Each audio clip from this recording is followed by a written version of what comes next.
Okay, this build is literal death. Or should I say death in style? Super sexy style. Oh, hot, hot, hot, hot, hot, hot, hot, hot, hot! We are breaking bosses whilst role-playing the Black Blade of Destined Death himself, the ultimate Elden Bling, Maliketh. Did I also mention that we have some awesome ranged attacks and bestial incantations that not only destroy bosses, their health, their max health, but also sap away at their health. This is an awesome looking and hard hitting strength and faith build that I am going to show you how to make very quickly.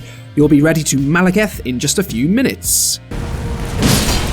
My fellow tarnished, I give you the Deathblade.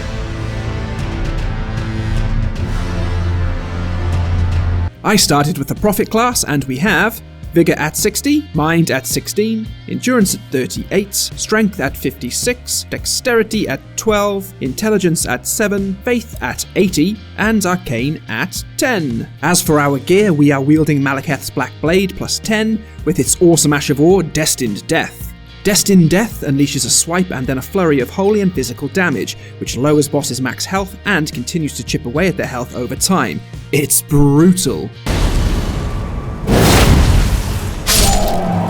In the offhand, we have an Urtreed Seal plus 10 for all our incantations, more on these in a moment. Our full armor slots are Maliketh's gear set, and it just looks awesome. This really is the focus of the Elden Bling element to this build. Hey, Dad!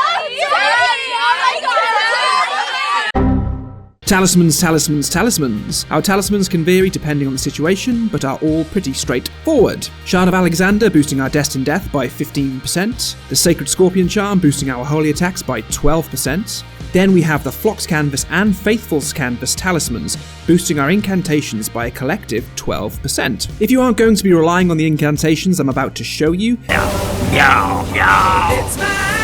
then you can look at switching these two talismans for others. Dragon Crest Great Shield Talisman massively boosting physical defense, Urtree's Favor plus 2 raising health, stamina and equip load, Green Turtle Talisman boosting our stamina recovery speed, or the Crimson Amber Medallion plus 2 vastly boosting our overall health. It's really up to the situation you are in.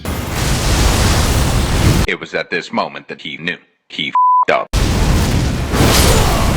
In the Flask of Wondrous Physick, we also have options. I have the Holy Shrouded Crack tier boosting our holy damage, then you can choose between the Green Burst Crystal tier for fast stamina recovery, the Opaline Bubble tier significantly reducing the damage we take, or even the Strength Knot tier to boost our physical damage and incantations. Which brings us nicely to the incantations. To stay on theme, we have a host of bestial incantations along with a couple of familiars. Our trusty Golden Vow boosting attack power by 15% and defense by 10%. We have Flame Grant Me Strength, which will boost any physical damage we do by 20%. Next, we have the Black Blade, which is a huge part of this build. Black Blade is a Destined Death ranged attack that will lower enemies' health and sap away at their health bar. It also has a really nice follow-up attack. Then we have our Bestial and Garank incantations. These are all scaling with strength and give everything from chip damage to widespread damage, healing, AoE damage, and rock in the face damage. If you smell what the rock! But wait!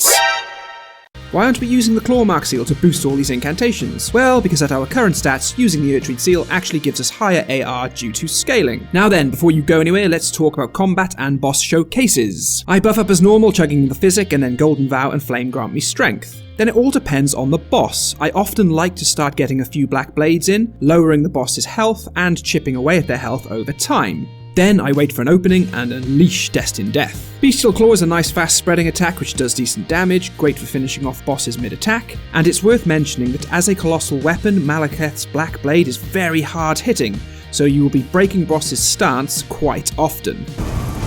Strength. Extraordinary. You can stay at a safe distance or go in up close. Either way, you are inflicting literal death on any boss stupid enough to challenge you.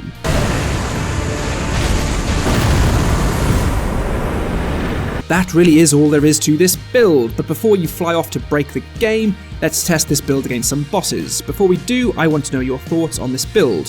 How did you find it, and what would you do differently? Please join me in thanking Ashen for this incredible build. Legend.